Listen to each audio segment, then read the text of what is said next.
It's that most beautiful time of the year where two arrogant, dumbass YouTubers tell us what their favorite movies of 2024 were. Number 10 may shock you. I'm a YouTuber now?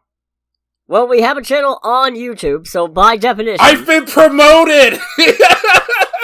Let's go! Sorry. Can you imagine if I did this voice the entire time? How insufferable. Anyways, welcome to Under the Bridge, everybody. Welcome to Under the Bridge. I'm Cody, aka the Scarlet Troll. And I'm Greg, aka Greg. And this is our podcast where we talk news of the pop culture variety. Sometimes comic news, sometimes gaming news, pretty much always movie news, and also pretty much always a movie review. So make sure to ring the like button, smash that bell, and share the video around if you're into that sort of thing, because it really helps us out, and we appreciate it, although I will say, most of that stuff is not in this week's episode. Yeah, because this week we're going to welcome in the new year by reminiscing of the previous year. Yeah, we're going to look ahead to 2025 by thinking about how much we missed 2024. We missed it so much, we're only 6 days into it. 2025 is going to drag us kicking and screaming across the threshold. I don't wanna! Yeah. Let me go back! Yeah. Let me go back to 2019! Honestly, yeah. I'll take the constant anxiety attacks, thank you! Mm. That's neither here nor there. Anyways... I was going to say none of those things are in this week's episode, but technically speaking, we do have a movie review. Actually, we have anywhere from 10 to 20 smaller movie reviews, because It's our top 10 of 2024 movie edition. There's not other editions. I'm not doing games. I'm not doing books. It's just movies. But that's enough. Thank you. I might save that for next year. Very good. That was beautiful. I mean, I did see a movie this weekend, so I could give you a review of that, but I'm not gonna. I don't feel like it. In the interest of time. In the interest of time. Maybe next week. Maybe I'll make it a double next week. Right. I guess it really doesn't matter which of us goes first. You want to do your number 10 first, or should I?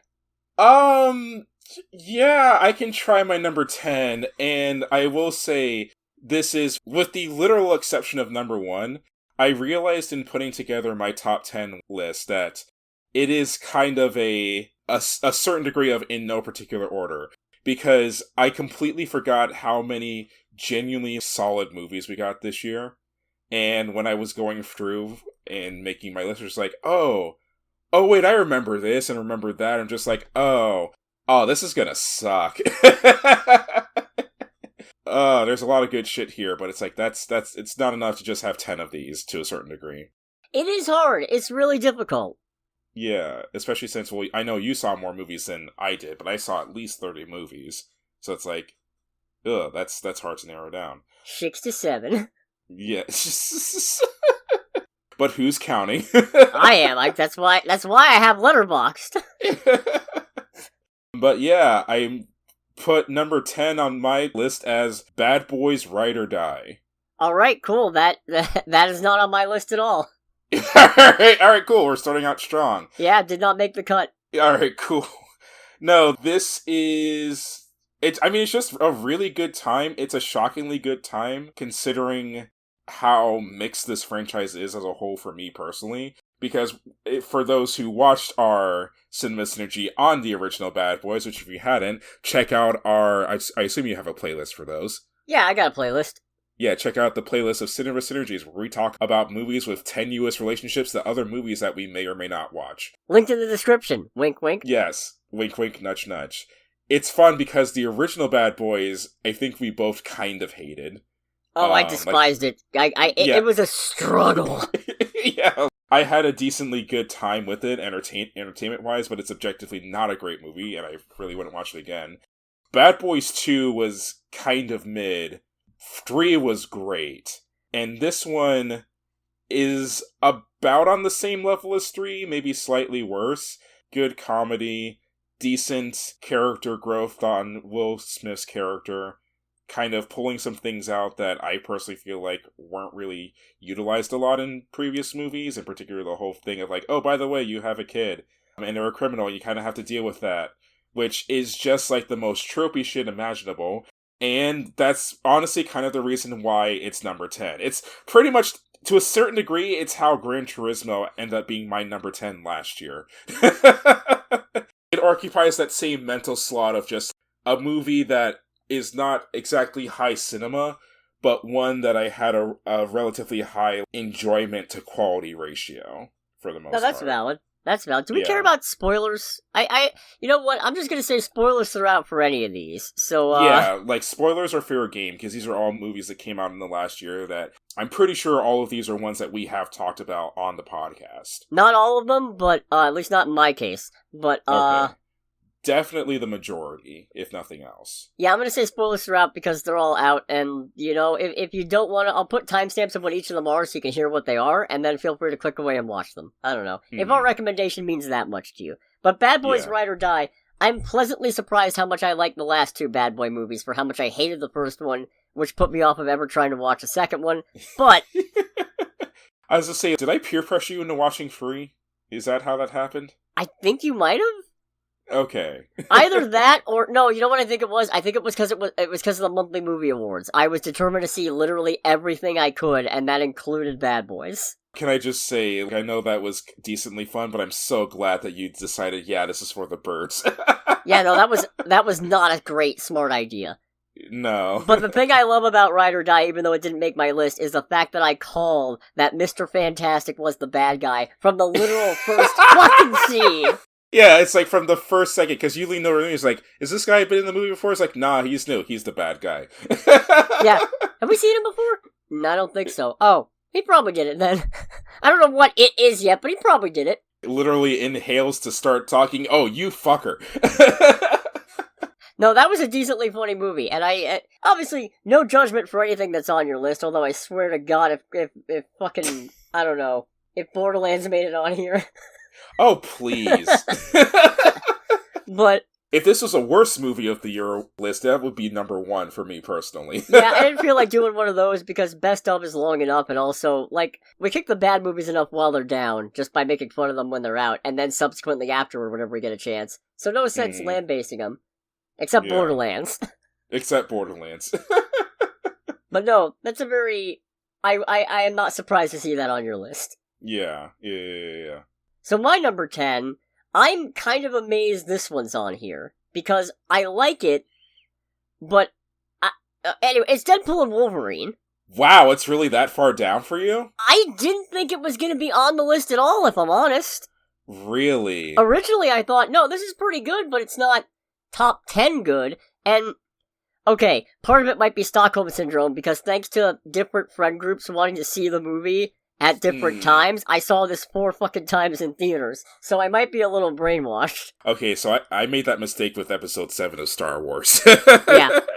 And part of it's also because finding out more about the development of this movie and how it got to be what it is, which feels a little unfair, but also it does change what I think about the movie and my emotional reaction to it, because ultimately this is Deadpool / Ryan Reynolds trying to save Deadpool's universe / film franchise and supporting characters from the Time Variance Authority / a bunch of executives who want to just jettison everything and put him in the MCU. So this is going to be fun for me later.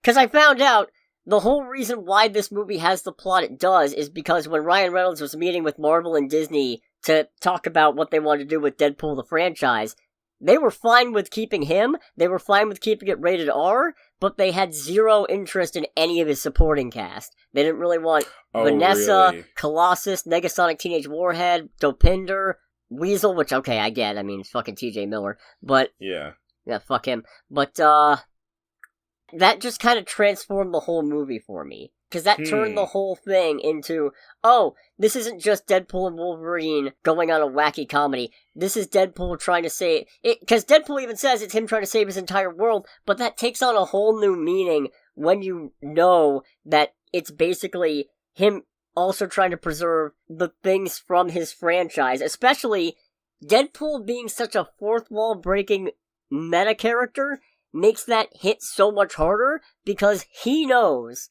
Deadpool the character knows, and you know he knows, if your loved one, like, dies in a superhero movie or whatever, they can always come back. It's a fucking superhero movie. if they're erased because the executives up top don't think that they're worth preserving, there's a very good chance they're gone forever. I did not know any of this about this movie.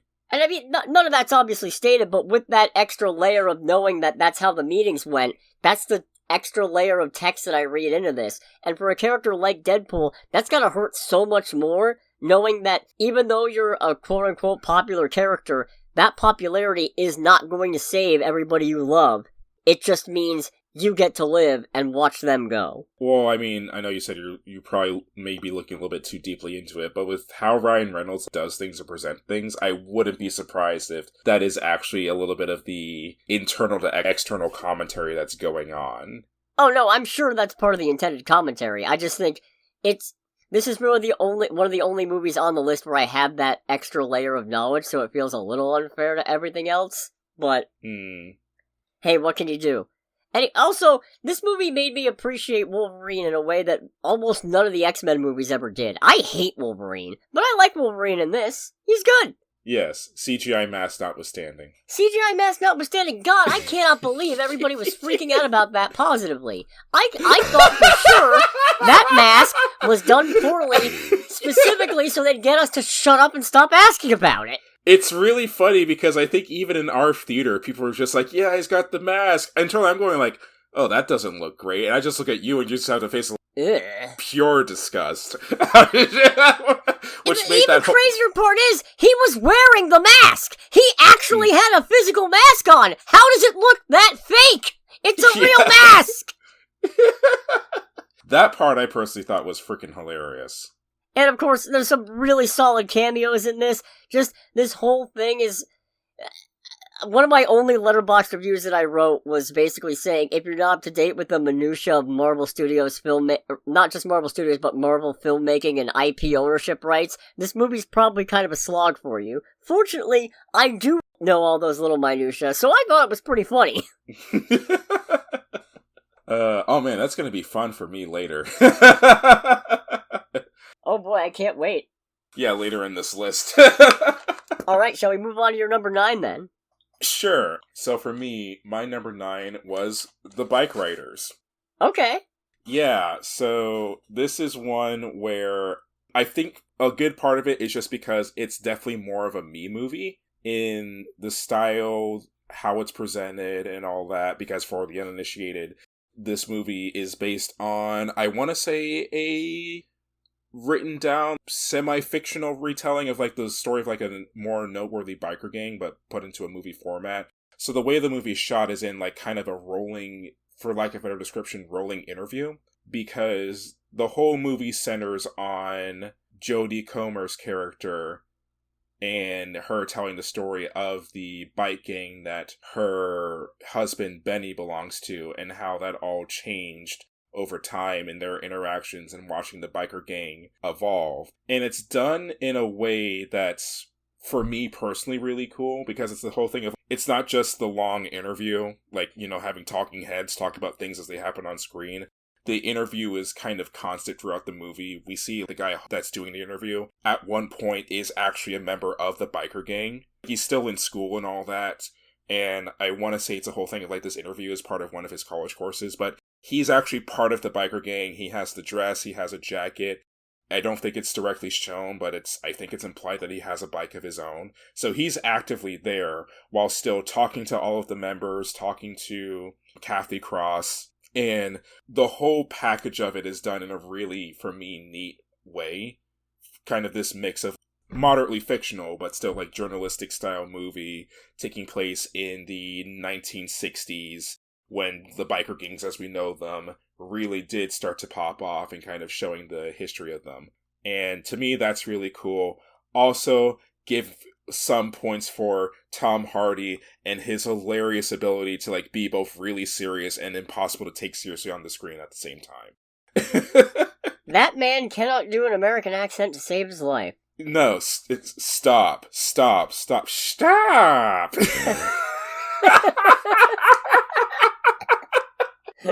God, that was so bad, but so good at the same time. Complete apropos of nothing, actually, something I just learned about that I think you would find hilarious. Tom Hardy was in either the last or second to last episode of Band of Brothers. Was he? Yes, and he dies like 30 seconds later. Alright, yep. Honestly, you know what?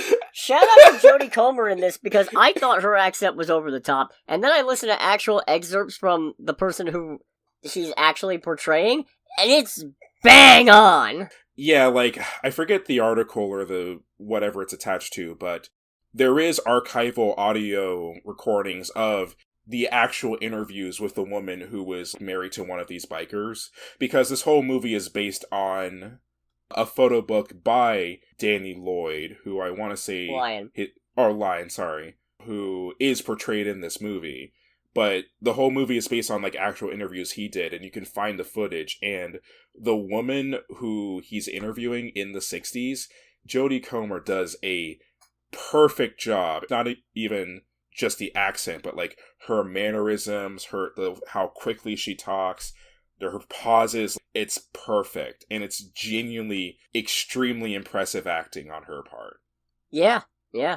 I will say, so far, we are 0 for 2 on us having the same. Yeah, that's kind of hilarious. Yeah. Yeah, what's your number 9? My number 9 is, I'm pretty sure, one that I didn't actually do a review for on this channel, or if I did, I think I only touched on it very briefly. Mm-hmm. It was Immaculate. Okay, yeah, By that I mean, the movie is called Immaculate, the movie's not called It Was Immaculate. I want to say that's something that you at least touched up on it.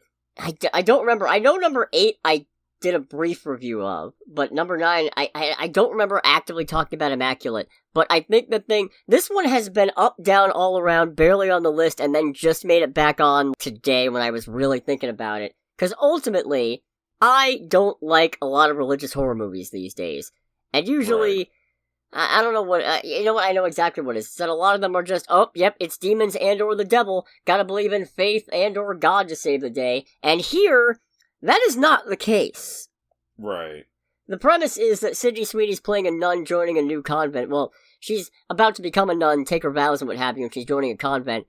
And then it turns out she mysteriously becomes pregnant without having, done the did.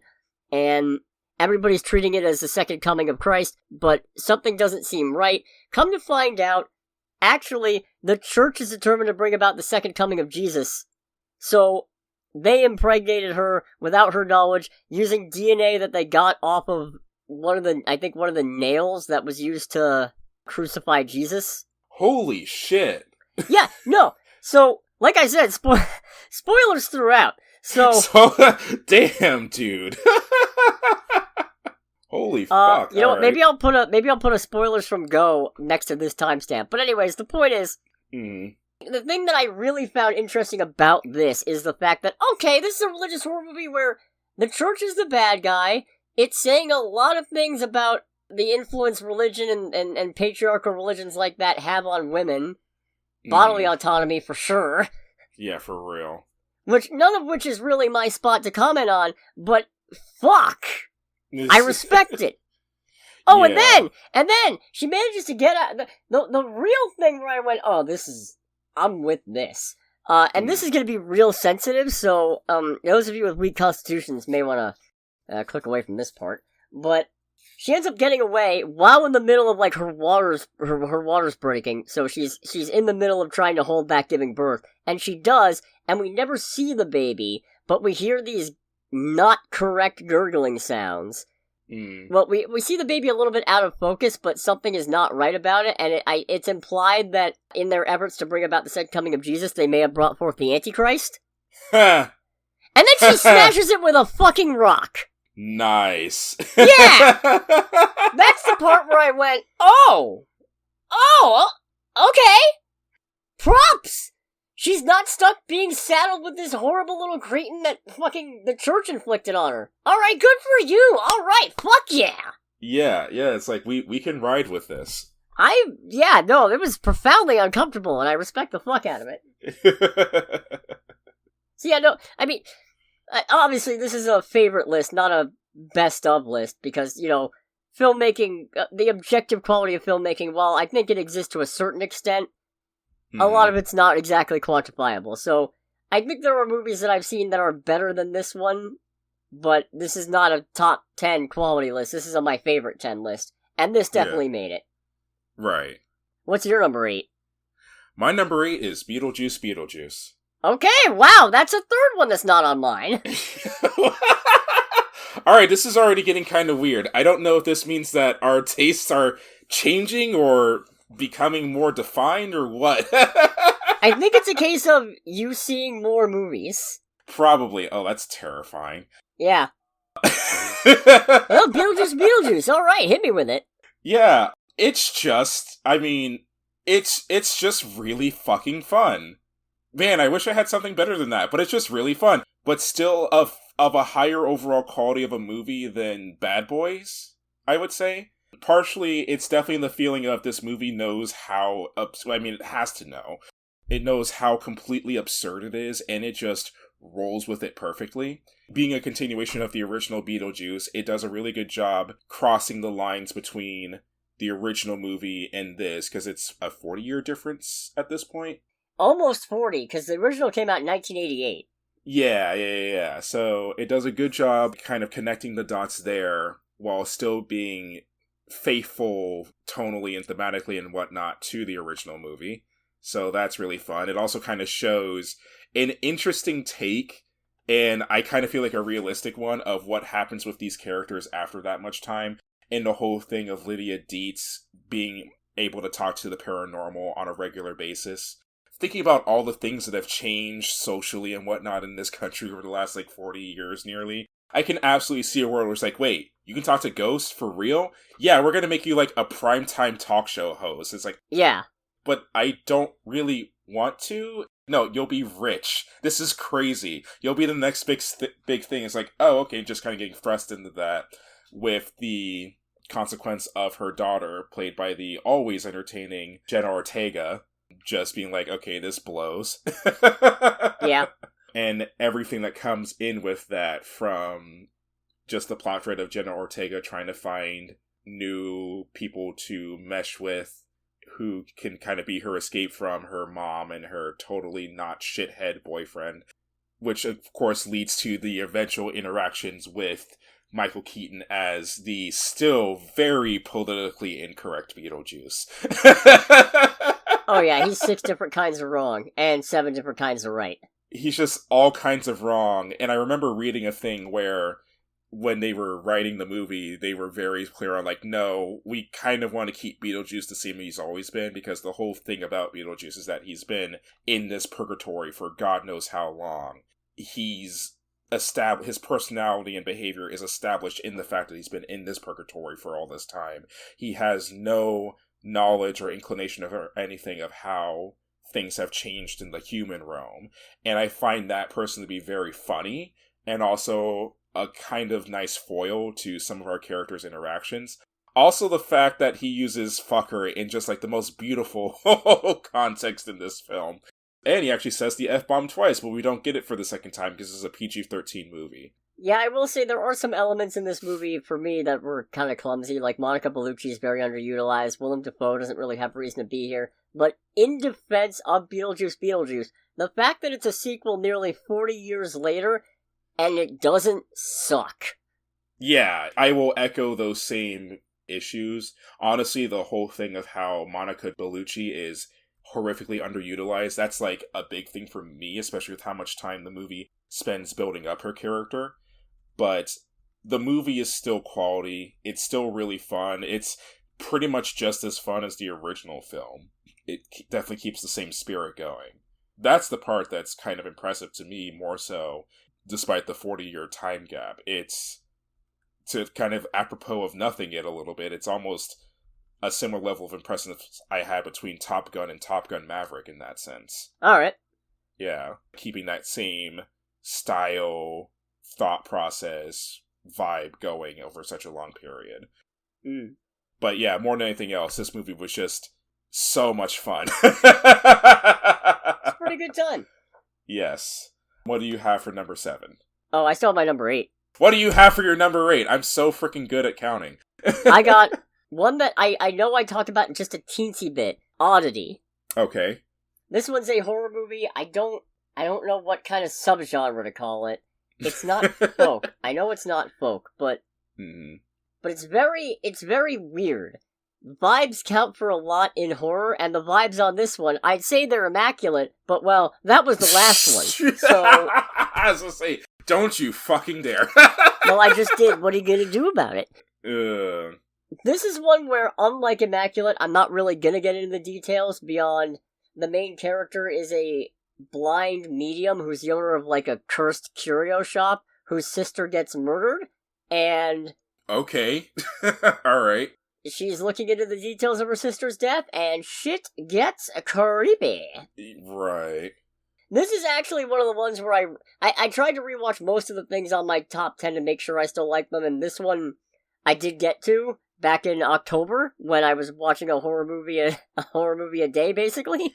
And God, it's just, there's something about the atmosphere on this one that makes it really unsettling. Right.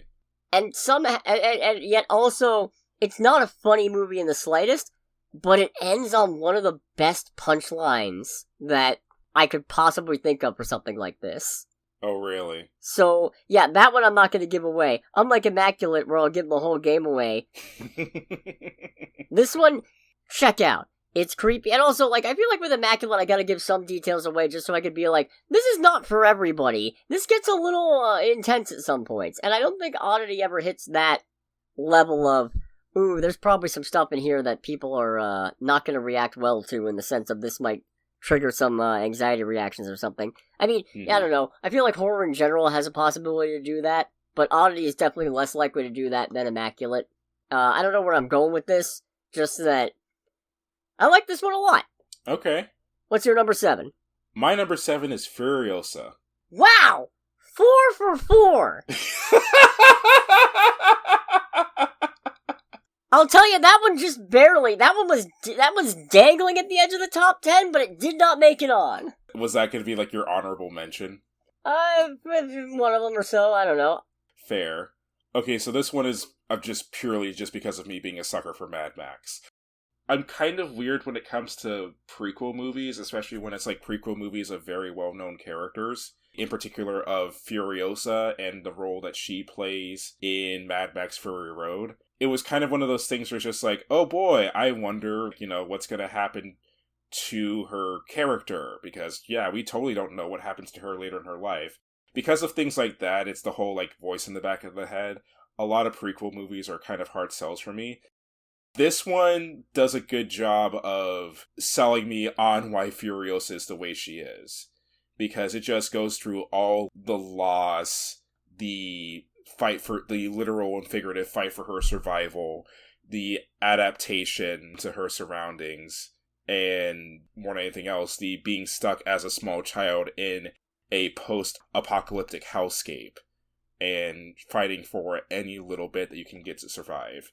To that end, we very much see all the losses that Furiosa goes through and how that changes her, how it affects her ability to trust other people, and then even in the face of finally finding someone that she can trust, just having that actually literally ripped away from her.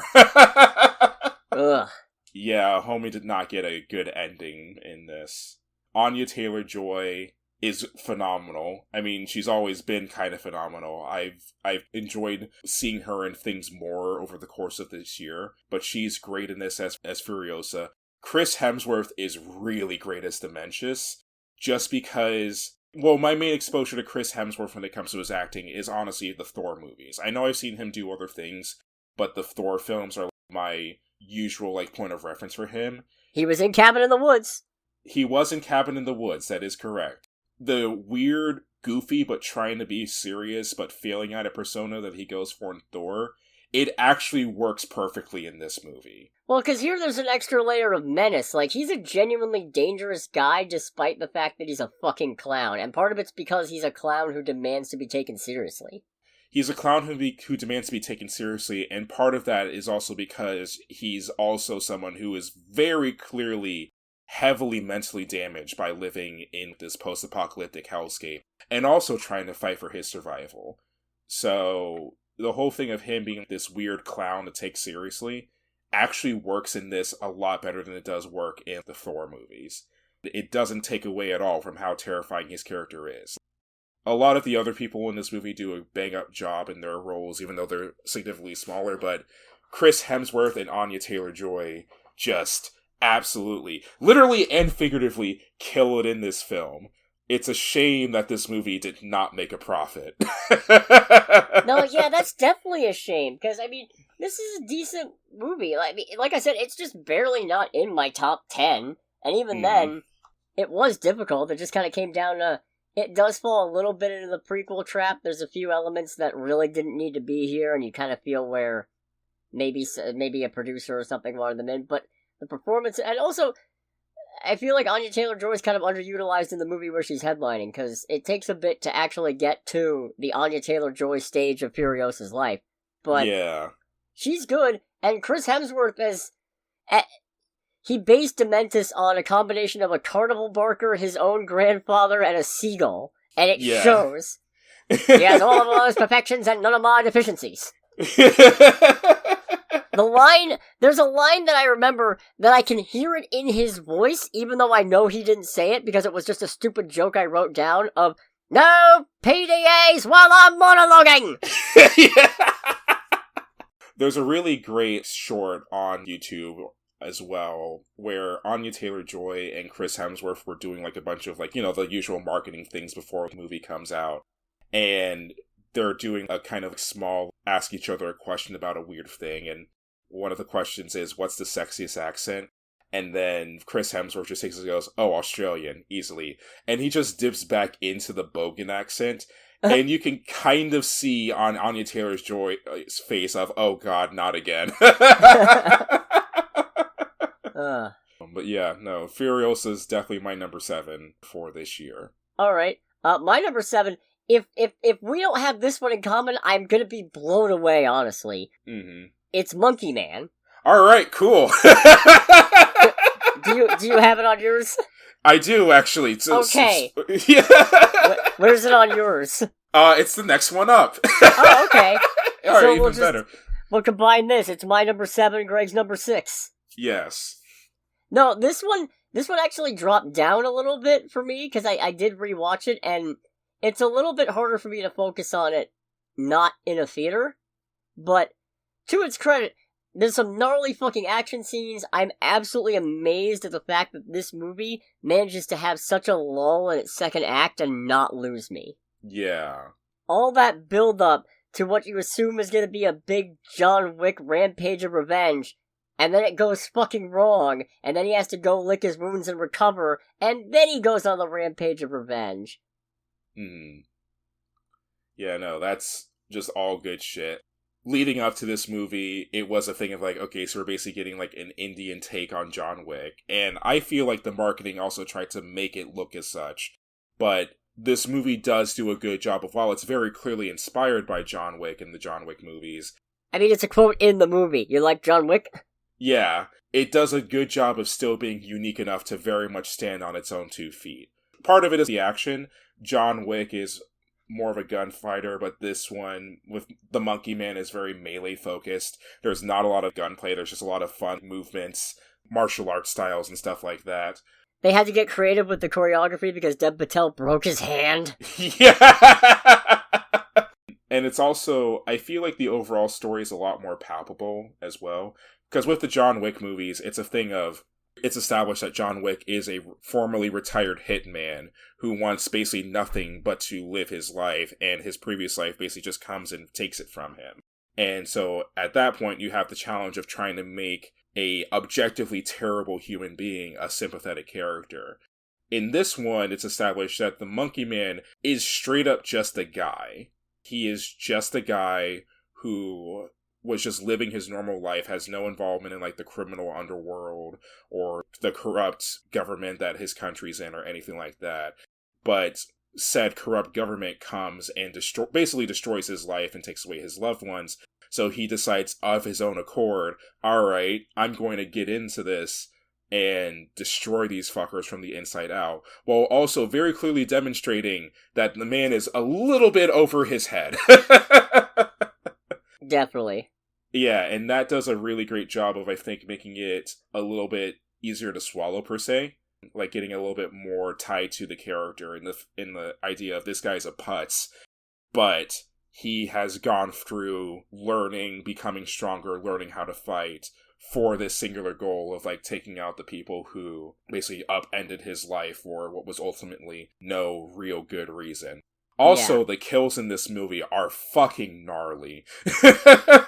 They could get a little uncomfortable. Also, this is the most badass trans rights movie I've seen in I don't know how long. Dude, we have full-on folk heavy metal to a bunch of wonderful, wonderful transgender people killing the fuck out of some henchmen. Working for corrupt politicians and shit. God, I love it. The henchmen are. No, this is such a fun movie. And I mean, it's also heavy. But yeah, it's very heavy. I think it also helps that, like you said, with making the protagonist sympathetic, they also do a good job establishing that the bad guys are also awful. They're the worst kind of fucking corrupt, self-serving, elitist politicians. And just, fucking eat shit, man. Yeah, it's a thing of kind of reading, I did a little bit of extra reading into it, and apparently it is Dev Patel voicing his not-so-subtle criticism of India's government. Okay, yeah. Oh yeah, we talked about that on the show when we covered this. Yeah. But no, this is still really good. And it's still, if you haven't seen it yet, check it out. Oh yeah. So I guess I'll go on to my number 6, since this was your number 6. Right. I think this is one that you didn't see, so, I'm surprised this is here, actually. Like, I'm really surprised. Okay. It's Kingdom of the Planet of the Apes. Continue. I'm amazed, because, don't get me wrong, I've seen a few of these Planet of the Apes movies, and some of them are fine. I really like the first one of the reboot that they did. What was that one? Dawn?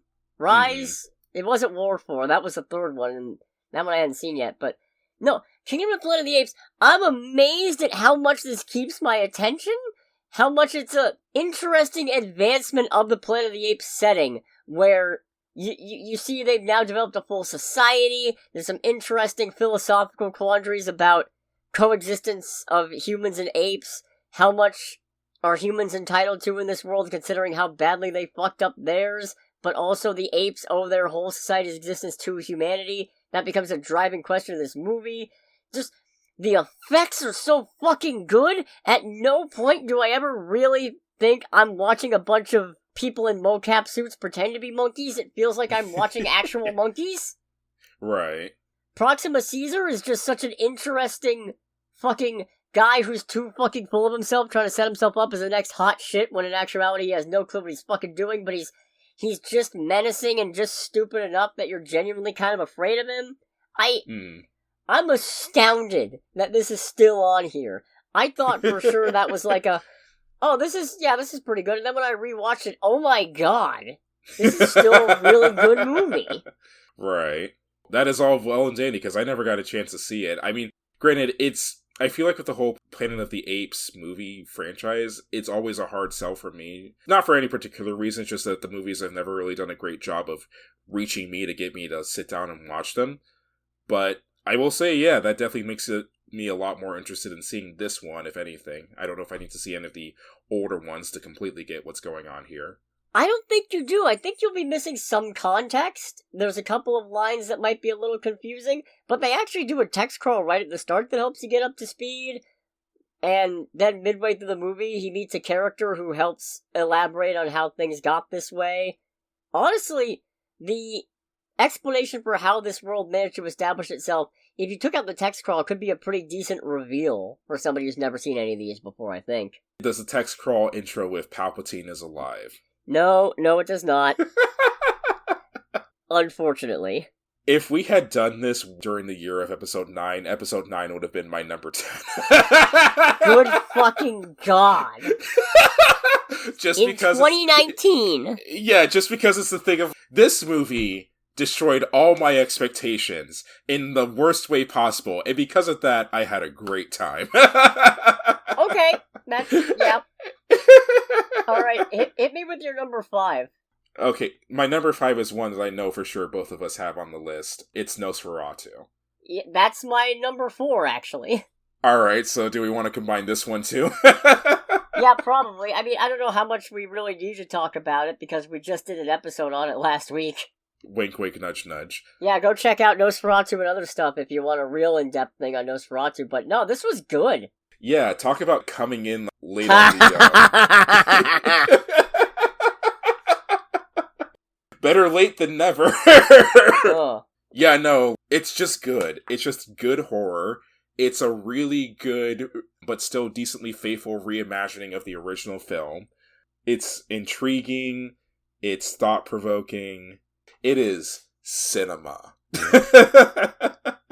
It really is. I had a really great time watching this. It's unsettling. It is anti-sexy.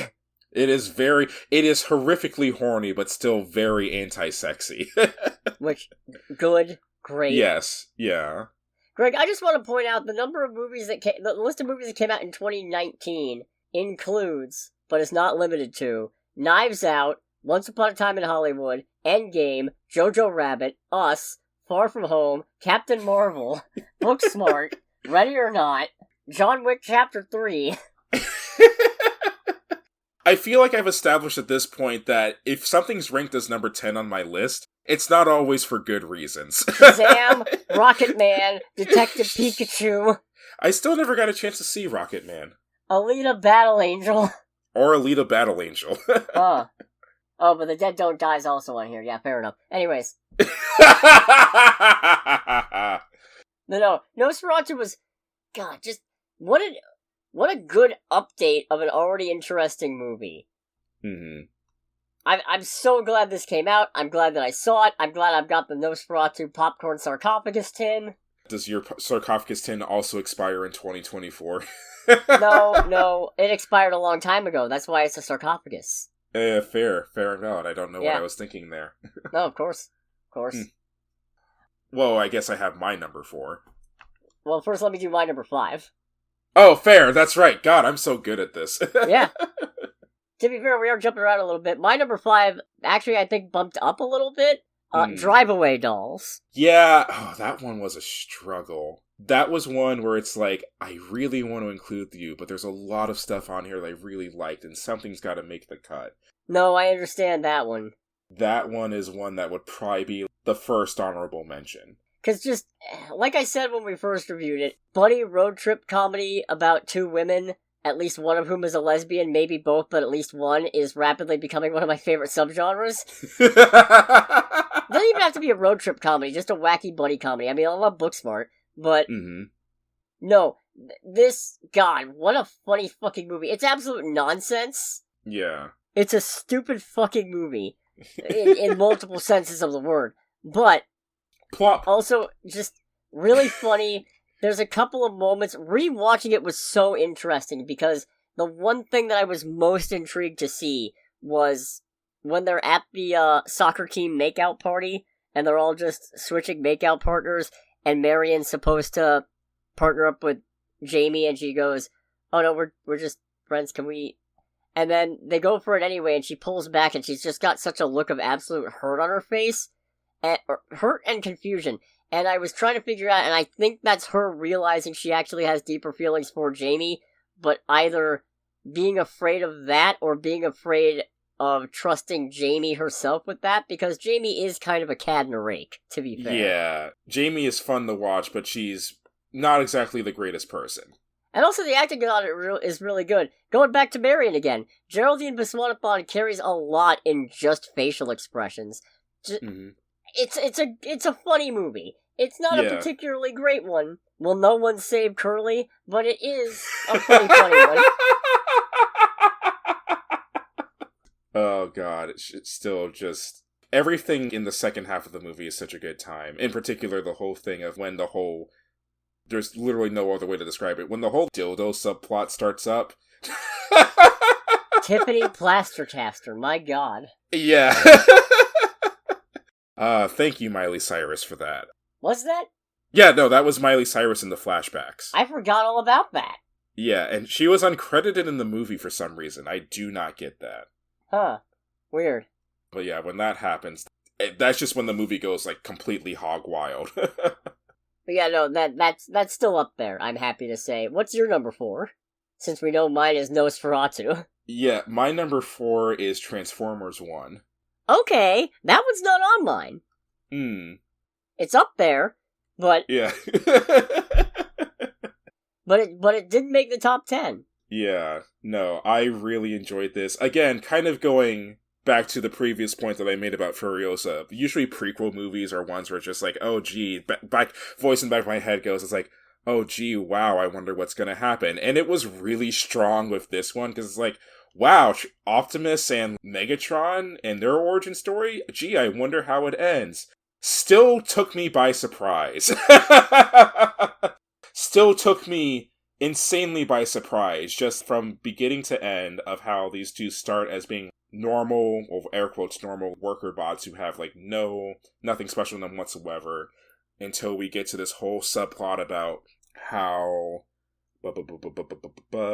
mass manipulation of the people through propaganda, robbing people of bodily autonomy, all that good stuff. Yes. I was also struggling a little bit, because I, for the life of me, cannot remember a lot of Transformers names. Oh, Sentinel Prime being an asshole? Sentinel Prime being an asshole. I figured it was going to be something a little bit more, like, low-key than that. Nah. That was, like, kind of a perfect catalyst for it all. And, yeah, no, this movie just goes places with this. And the reasons for their split and the growing tension and distance between these characters as the movie progresses is definitely extremely well written, feels genuinely palpable. Yeah, no, this... Yes, yeah, thank you. Yeah. Yep, no, this makes total sense. I can see how both these characters make the decisions they make and do the things that they do. Especially just enjoying the hell out of Brian Tyree Henry becoming more and more unhinged as the further D16 transforms into Megatron. Even though it's one of those things where you can very much sympathize with how that came to be. They have a sympathetic Megatron, and they actually have a kind of satisfying explanation, or at least not a eye-rolling cringe explanation for why they're called Decepticons. Yeah. That's the part that actually kind of got me the most, when they do that and explain, like, where Decepticons get the name. Is like, this group is now very much the whole thing of the road to hell being paved with good intentions. Yeah. Because it's a thing of, on the surface of their thought process, because their whole thing is, we will take back the planet and get rid of all the ones who, like, lie to the bots. It's like, okay, that's... Yeah, I can understand why you want to do that, given everything you've gone through. The way you want to do it is not okay. Nah. Oh, also, you know what? I said this before, I feel like a lot of this is me parroting stuff I said when we initially reviewed things, but I will stress again, I think this is the best unironic movie about the Transformers. It is not the best movie about the classic Transformers experience, and it's also, like, I mean, Transformers the movie for an ironic watch is hard to beat. But as just a genuinely solid movie about the Transformers themselves, this is the best one. Yeah, absolutely. Also, was this movie rated PG or PG-13? I want to say PG-13, but... Okay, because for a PG-13 movie, this movie is metal as fuck. And no, I am not making that pun on purpose. Like, genuinely. It's made of pure grade A transformium. Yeah, we literally see what is the equivalent of, like, a person getting ripped in half in this movie. Oh no, PG! Oh, it's PG. Oh, even better. Sentinel Prime literally gets his body ripped in half just from sheer anger from Megatron. And it's like, it is the equivalent of, like, in a horror movie of someone being, like, ripped in half with, like, blood and guts spilling all over the face of the person or monster doing it. But he's a robot, so it's fine. Yeah, it's the thing. I genuinely can't believe they're getting away with that, because the symbolism here is very, very hard to miss. That was insane to me, how nuts this movie was willing to get with kind of the... It's like show, don't tell, but it's still showing and telling, if that makes sense. Yeah. So, yeah, no, 1 is my number 4 for sure. That's not confusing at all. What's your number 3? Deadpool and Wolverine. Okay. Dang, okay. Yeah, now, I'll be honest, I still like the movie a lot. This was our only Marvel movie this year, right? It was. Well, okay, technically it was our only Marvel Studios movie. Oh, okay. Oh, that's right. We did get the 3 those. Sony movies. That doesn't fucking count, and you know it. If you say so. It says in association with Marvel right there. That means Marvel helped. Proven. It should say Marvel legally couldn't stop us from slapping their logo on here, but anyways. Right. Deadpool Wolverine. Yeah, no, so I still really like this movie. I will say, I'm not gonna change where I have it ranked because it's already too late, but when you mentioned the whole thing about the behind the scenes of this movie and what was going on there between Ryan Reynolds and Disney, that was kind of a little bit of, well, that's a little bit of a downer. Yeah. But no, I think that makes the movie stronger, if anything. Yeah, no, it does make the movie stronger, but it's still kind of a downer in that sense, especially with, like, it's no secret that Ryan Reynolds worked his ass off to get Deadpool to the place it was before Disney bought out, like, Marvel and all that, and Fox for that matter. Yeah. Yeah. So, for me, I'm not gonna, like, really go super deep into it, because you already did a lot of explanation for the movie when you ranked it, but it's still really good. It's still really fun. I would very much agree that this is probably the best portrayal we've really had of Wolverine overall. Careful, don't let the Logan fans hear you say that. I mean, I'm kind of on their side because I'm one of the weirdos that does actually enjoy Logan. I'm not significantly on their side, but I'm just like, yeah, guys, I like Logan. I just don't feel the need to kill people over it. But yeah, you know, the movie's a good time. It's really fun. It's shockingly heartfelt for considering who our main characters are. However, minus points, it did bring Bye Bye Bye back into the public consciousness. See, that's one where I both agree and disagree, because when Bye Bye Bye started, it's like, God, I hate this song, but this is also the perfect song for this kind of scene. And I say that even though, I'll confess, according to my YouTube music summary, Bye Bye Bye was my most listened to song this year.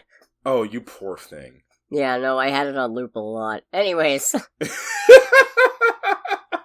Yeah, no, you know, the long story short is that, once again, this movie was another one that I had a very fun time with. I thought it was very well put together. I enjoyed seeing our characters go through their respective traumas and trials and all that. I enjoyed more of Chris Evans being even though he's a relatively minor part of the film, I love this new era of Chris Evans being just, like, a very enjoyable asshole. Well, we say new, but it's been going on for, like, 5 years at this point. I mean, relatively new, because up until the last 5 years, most of this man's time on screen was as Captain America, who's always Scott Pilgrim. You know what? Fair. I'd say in the forefront of Johnny Storm.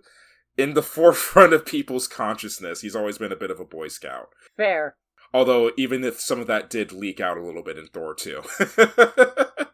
Well, that was him being Loki being Cap. Yeah. Completely different. I remember you saying something about how he was interviewed about it. He's just like, oh no, that whole bit, that was very cathartic. Yeah, I imagine. Yeah.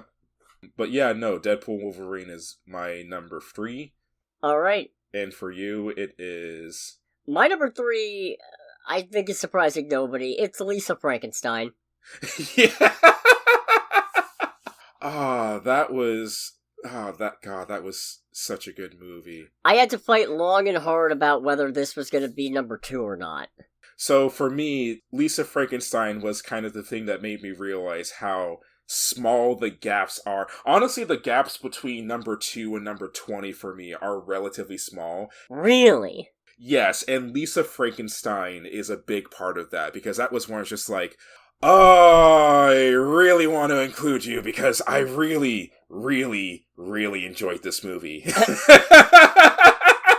No, like, it's not the best thing ever, definitely not. But I had a fucking crazy time with this one. This was a side splitter. Yes. This one's just all around, what the fuck? What the fuck? Oh my god. It's that perfect mix of this is hilarious and this is fucking depraved. Yeah, it's just... What was that whole we can't, exchange not again? until we bury the body. Yeah, which right after she says that, there's like a decent pause in all of the action, and we're both just like, I'm sorry, what did you just say? No, this is if more romance movies were like this, I would watch more romance movies, if I'm honest. Yeah. I wonder what he's thinking about right now. God, I wish more movies were like Lisa Frankenstein. It's just...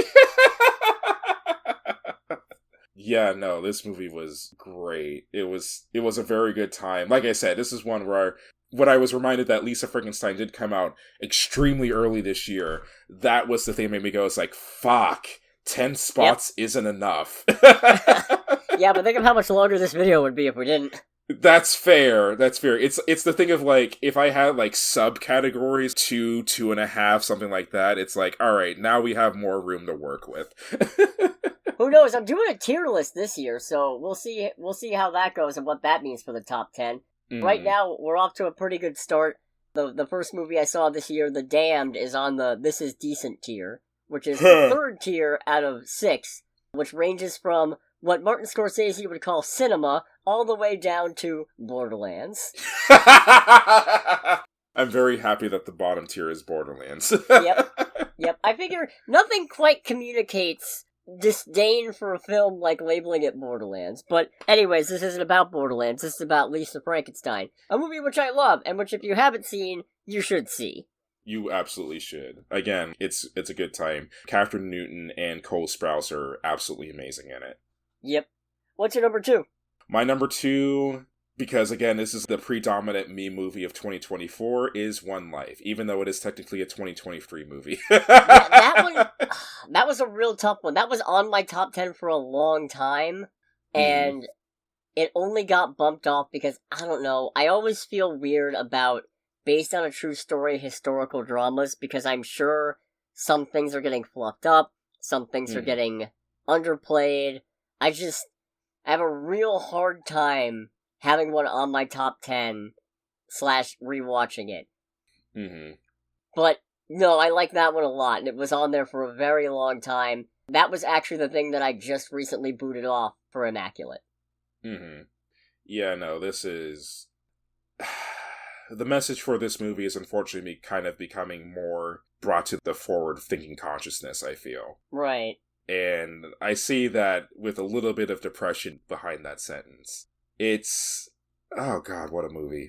Yeah, this is one of those weird ones where because of what it is, and because it's a me movie to like the nth degree, it's kind of a little bit difficult to talk about it, because it's a very pull at your heartstrings movie. Because it focuses on Nicholas Winton, played both by Anthony Hopkins and Johnny Flynn, who is a British stockbroker who ends up becoming a volunteer for the Kindertransport, which was a rescue effort during the early part of World War II to get as many children, Jewish children in particular, out of Czechoslovakia and like kind of the surrounding area as humanly possible, because it's the fucking Nazis. Yeah. Yeah, and it's just going over the struggles and challenges and everything that Nicholas Winton faced, especially being a thing of, at the point of the war, he's up and coming in his career as a stockbroker, becoming a very prominent stockbroker, but he's just seeing everything that's happening and all these children caught in the crossfire, and he's like, I've got to do something about this. And it becomes a thing of not just him working on it, but pulling in his friends, his family, his mother. His mother goes to the head of British, I want to say immigration, and just raises a wonderful, wonderful hissy fit to just kind of call out how, you know, sitting on hands, everyone's being about the fact is like, literal children are dying. Young man, I'm going to tell you something. Sit down. Yes. It's just like, oh, alright, go girl. Oh, it's such a good movie. And especially just the payoff at the end of how when the people who run the That's Life show, which is a real show, by the way, or at least was a real show, they find out about Nicholas Winton and his story, literally go through the effort of like pulling him to the show and finding the children that he rescued as adults and just being like, yeah, all these people in this audience, these are all people you saved. These are the literal people who you saved all of their lives. And it's hard for me to cry at movies at this point. This was pretty close. That was pretty damn close. just seeing the payoff of all of that work and all of that sacrifice to save these people from a true, genuine evil. This is a movie that targets my particular interest to a very, very tight degree and tells this man's story just so wonderfully, and the story of the children that he rescued who survived World War II. Right. If you have even an ounce of humanity in you, this is a movie worth watching. I'd agree to that, definitely. Mm-hmm. My number 2, I'll admit, by comparison, not the most me movie in the sense of I definitely don't think I'm in the target audience. I saw the TV Glow, which is one that I definitely did not review for this podcast. Yeah, I remember you kind of talking about it and being like, I don't know if I want to talk about this, if I remember it correctly. Yeah, no, this is a movie, I'm probably still not going to go too deep into it. What I will say is, I don't think I've ever included a movie on my favorites list for the specific reason that it gave me a panic attack. Yeah, usually most people will be like, no, stay away. That's almost like me in Hereditary. No, but this one, it's a supernatural horror movie in a sense, but it's not really a horror. It's kind of a thriller, but there's definitely some supernatural elements to it.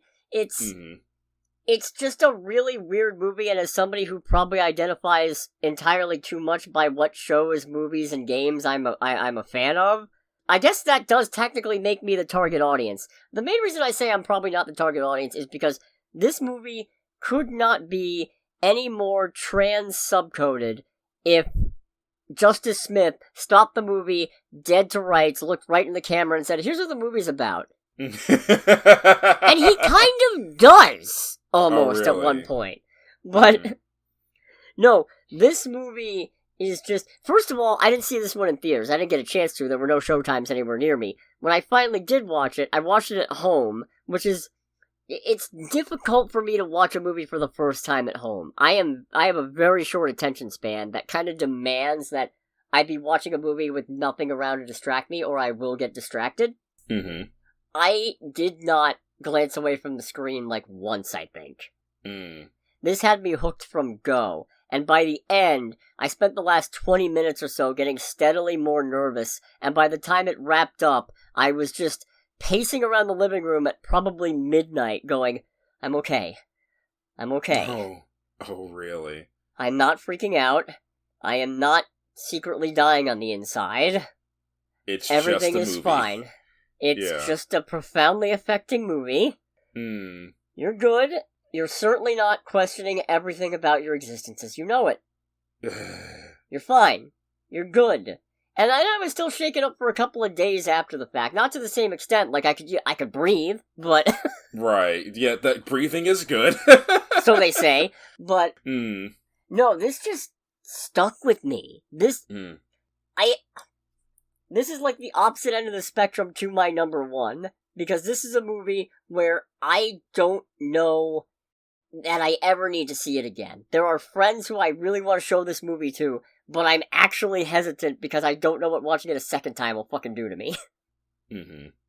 But, really good, cannot stress enough, I love this movie. I wish I'd gotten a chance to see it in theaters. Actually, no I don't, because I can't imagine what that reaction would have been like walking out of a movie theater, having a panic attack. Or having to drive from the movie theater. Having a panic attack. Yeah, that sounds bad, actually. So you know what? Probably for the best I didn't. Right. Alright, what's your number 1?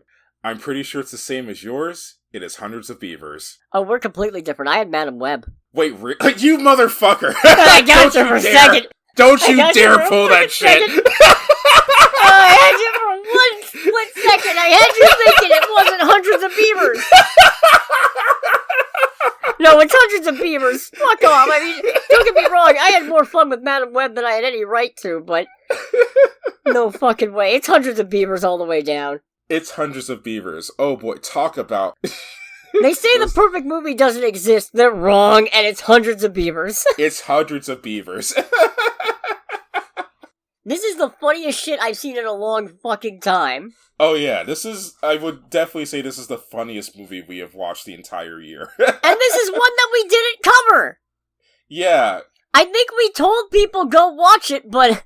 If I remember right, I don't even remember how we came across this movie, because it was on our watch list. What happened was, I saw a movie reviewer that I like and respect talking about this movie, saying, "Watch this. It is a great movie. It's really funny. It's really good." So after listening to that, I was like, "Oh, I gotta find out what this is about." So I put it on the movie list because I'm like, I can talk my friend group into watching a movie called Hundreds of Beavers. That should be easy enough. And it was. And then we did. And I don't really want to get too much into it, partly because it's just great, you should watch it, but also partly because so much of what makes this movie good is that it's a masterpiece of escalation and callback jokes.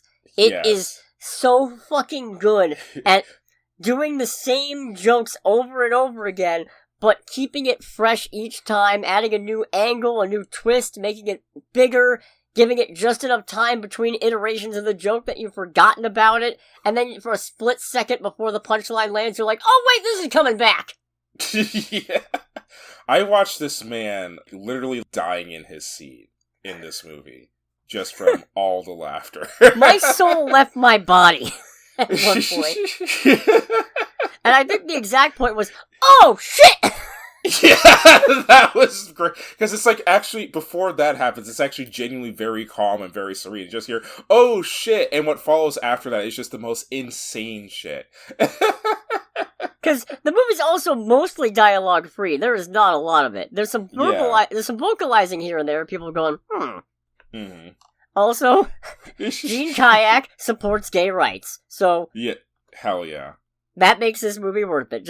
I'll give one gag away. The bit with with the snow rabbits that are bait, but they're snow female rabbits holding their bras in the air, and two rabbits walk by, look, and you see they're both holding hands with each other, and they walk away, and Gene Kayak just goes, huh. Yeah, no, this movie's really good. For the uninitiated, if you kind of follow weird-ass, like, B-movie film festival circles, this is made by the same dude who was partially responsible for Lake Michigan Monster, which was also a very good time, but not as... To be honest, there was a massive step up in writing, comedy, and overall quality in Hundreds of Beavers compared to Lake Michigan Monster. Yeah. Someone I talked to online, I actually made a post on like a forum that I frequent where it's like, the perfect movie doesn't exist. And it's like, I present to you Hundreds of Beavers. And then they recommended Lake Michigan Monster, just like, yep, you're right, this one is also very good. Alright. Yeah, no, I don't really think I can add much more on top of what Cody just said, other than this movie's great. It will take your breath away in terms of laughter. And it just doesn't really stop. It just keeps it going. And it just gets more insane the longer it goes on. You know highly recommend. I like that both of our number 2 movies are movies that, while good, they are movies that will make you feel very bad watching it. And in my case, at least, it's a movie where I don't know when the next time I'm going to watch it again is. I could watch Hundreds of Beavers every day, and probably it would not diminish the film for me. Yeah, no, this is very much a movie that I could see myself. I don't know if they ever made like a steelbook of it or anything like that, but if I was someone who collected movie steelbooks, this would definitely be one of them. Yeah, definitely. One of the best presents I got this year was an official Hundreds of Beavers shirt. Hell yeah. Real fucking good. So I think that about wraps this up, huh? Yeah, I'd say so. Alright. Well, thank you so much for listening, everybody, if you're still stuck around this long. If you haven't seen any of these, check them out, definitely, because they're all fun. Even the ones that aren't on my list, that are on Greg's list, I would say, yeah, definitely worth it. And vice versa. Cool. Next week, I think this is one where we might end up seeing 2 different movies, because there's Better Man and there's Den of Thieves Pantera. Right. And I have very little interest in Den of Thieves Pantera, and I think you have more interest in that than Better Man, if I remember correctly. Yeah, just a little bit. Makes sense. When does Flight Risk come out? I'm gonna regret looking at this. The 24th. Alright. Anyways, regardless of who ends up seeing what next week, this has been Under the Bridge with Cody, aka the Scarlet Troll. And with Greg, aka Greg. And we'll catch you all next week. Goodbye, everybody. Bye!